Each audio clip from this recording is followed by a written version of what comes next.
EAA Girsan MC14G84 tabletop review and field strip coming up. We'll see what's in the box, some notes from the manual, take a look at fit, finish, and features, of course, trigger, check for chamber support, and talk about what's in the range video. Coming up next on GBGuns. Before I get into this, some of you might be saying, but Graham, didn't you already do the Girsan MC14 8 years ago?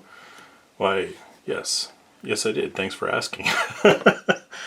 Thanks for sticking with me all this time. This was the MC14 one model. There is a similar model to this, and yeah, I two-toned the grips because two-face. Why not? It's a pretty gun. This was one imported by another importer 8 years ago. A model similar to this is imported now by EAA, but this is not the MC14 we're talking about today. What we're talking about today is this handsome fella. And that might have some of you say, but Graham, didn't you cover that 4 years ago with this one? No, that's the Fati 13 that I don't think is imported anymore. This was a T-Sash version, similar build inspiration, but a lot of the finer details are different. We'll get into that another time. Let's talk about this gun. So obviously what we've been talking about are Beretta 84, Beretta Cheetah line of styled guns in 380, holding 13 rounds. We get a chamber brush, we get our lock, and this is it for the manual. Now I do have some important notes about this manual. As our longtime viewers know, I think the manuals give an important indication as to how well the manufacturer wants you to understand the firearm. This manual, which covers the whole line of them, see there's the closed top model, like the one I just showed you, has some interesting abnormalities to it. In ammunition, it just talks about using ammunition for made to industry standards. It does not mention plus P or not. It does have the specs in here, and the open top model, it appears, is about 40 grams lighter than the closed top model overall, which is kind of nice. But there was something in here that I want to warn you guys about. I saw in here, firing double action. And the instructions in here point to picture 10, so you can see that the safety lever has been all the way depressed. Can't really see the lever at all in that photo there. Additionally, this gun does not have a decocker, but if you are to follow the instructions and bring the safety lever all the way down and pull the trigger, the gun will fire. It is not decocked, that's not giving you double action. That is single action. So just be aware of that. Of course, if it were decocked and it was double action, pulling through will fire the gun as well. It's not really a safety concern. Just know that bringing the lever all the way down just puts you on fire and you're going to be in single action. The double action on this gun serves as a backup should you have a light primer strike. With that out of the way, let's get this stuff out of the way, and I'll get this QC, limited lifetime warranty, for all the people that always question about why I trust these foreign guns that seem to change importers and stuff over the year. They're warranted by the manufacturer. You just got to get with the current importer. I'm excited about this thing. It's got some nice weight to it. If you want full specs and all that, check the pinned comment. The article over at GBGunsDepot.com has that stuff as always, but it's got some weight. It's not described as blowback operated, though it appears to be blowback operated, but the spring has some heft on it too. And the two things that make 380s more unpleasant to shoot than they need to be is when they're too small to get your hand on. I can get my whole hand on here thanks to the pinky rest on this magazine.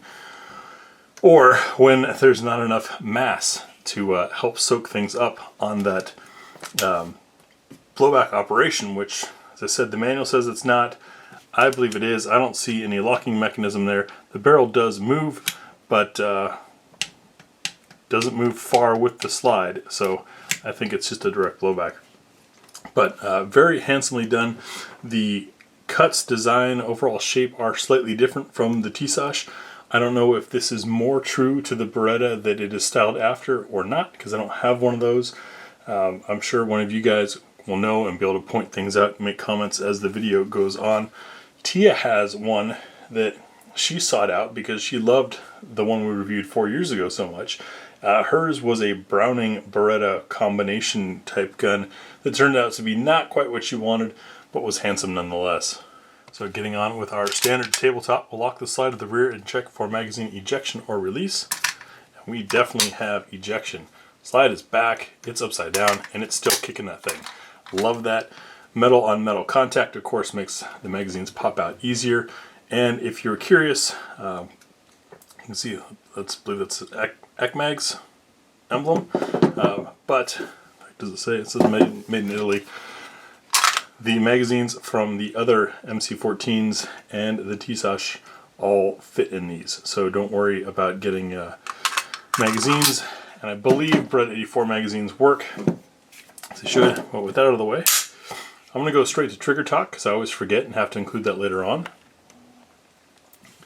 And this impressed me as well. Now it's hammer fired, so of course we should expect a good trigger. We have light take up to a wall, a little bit of squish and break through. It feels a bit like, there's a reset, it's a moderate reset. Feels a bit like an affordable 1911 trigger, in that it's not your glass rod perfection, but it is a nice trigger. And this double action is consistent weight pull, smooth all the way through. It's almost a shame this doesn't have a decocker on it, because that is a great double action trigger. If you're one who grew up with striker fired guns and are wondering about double action, it's a great way to give yourself a millisecond, if need be, to second think that shot defensively. Also, in a carry gun where ammo is exposed to temperature cycles, humidity cycles, and things, sometimes you can have a bad primer. Now, it's not as common anymore as it used to be, but even just 6 years ago, I'd routinely come across bad primers in ammo. If you fire and it doesn't go off, doing that is much quicker than your tack wrap flip and saves you ammunition. Now, this is 13 rounds plus 1, so you do have 14 rounds on tap, but double action is always a nice way to give it another chance. So we'll start up front. Side frame is pretty good and tight. The barrel's nice and tight in there, despite it just being kind of resting. We'll show you later on. The front sight on this, I noticed, is a bit larger than it was on the older version that I had previously reviewed. We still don't have any rail space, but that keeps this gun rather sleek. No texturing up front, and the trigger guard swoops down a little bit. When I first saw that, I thought, oh no, that's going to bump my hand off the gun. I'm still getting 2 1/5 fingers on here, double XL glove hands, but with the magazine on there, I can get my whole hand on, which is usually something reserved for like 17 round 9mm guns, not 13 round 380 guns. These grips have almost a carbon fiberish look, but they are just black with grooves, very tastefully done, and the grooves and angle and the way the light hits it kind of complements this gray on the two-tone look. We have stripping on the front strap. It's unfortunately going the wrong direction. Guns recoil this way, so you'd want those stripes to go the other way to resist that, and they did the same faux pas on the back, but that was what the other one had as well. So a miss there. They're not the first ones, probably won't be the last ones. No sort of beveling for the magazine well. It does only come with one magazine, but as you may be noticing looking at this magazine, a double stack single feed magazine is its own mag well. It's narrower at the top and guides its way in once you get started, so just practice. There's our texturing on the back. Slide frame in the back is very tight. You can see we've got 3-dot sights. And we do have a dovetail in the rear. The front sight is fixed. I do not know what that dovetail is. The safety is ambidextrous. This is a nice touch. A little stiff on the left-handed side, but pretty good. And the magazine release appears to be reversible. Based on the magazine cuts, I would say it's reversible. You see those cuts on both sides? That means this mag is designed to be able to be caught from either side. No other controls on the right side of the gun. Next we'll field strip this and take a look inside the MC14G84. The takedown for this is pretty nice. You don't need to touch the trigger, but it's always good to check for clear first. We have a lever here on this side and a little button right here, this little guy.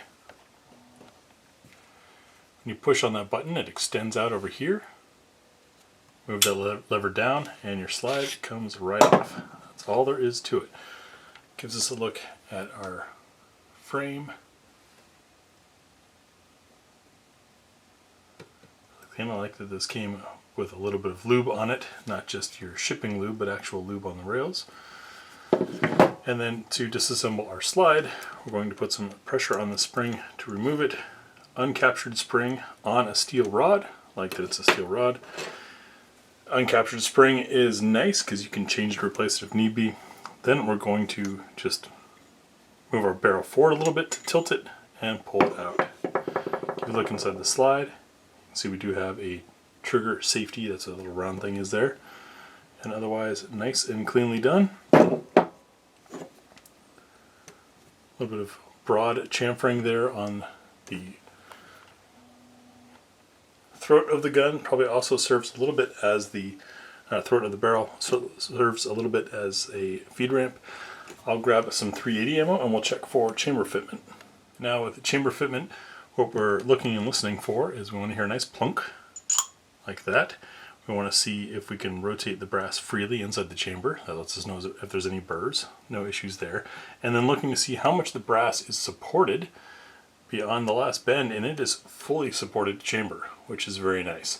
Last bit is, does it drop out freely? And it does. So we either have an extra deep chamber or one that's fully supported. Knowing Girsan's guns in the past, I'd say it's probably a fully supported chamber.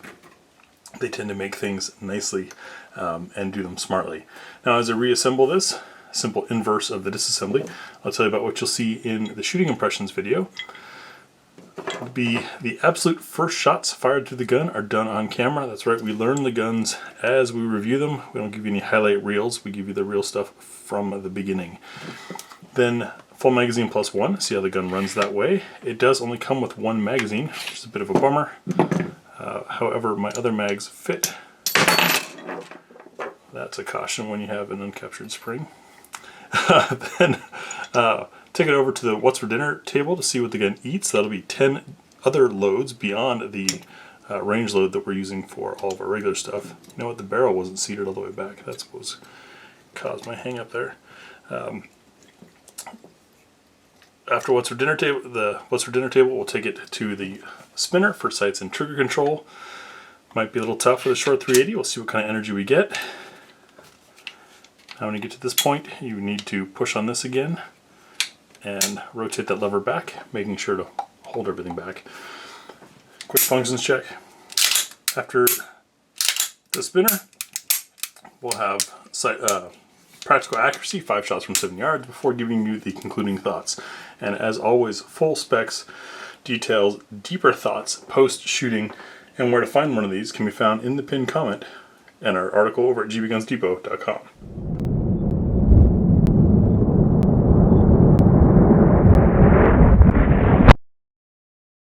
And yes, it was a fun historical throwback to look at something I reviewed 8 years ago that's from the same line and is now back in the States. A little bit different, and yes, they have this model as I said, but a little bit different finish, some upgrades to it, different importer, same gun. Looking forward to it. Thank you all for so many years of support. Let's hope we can keep it going.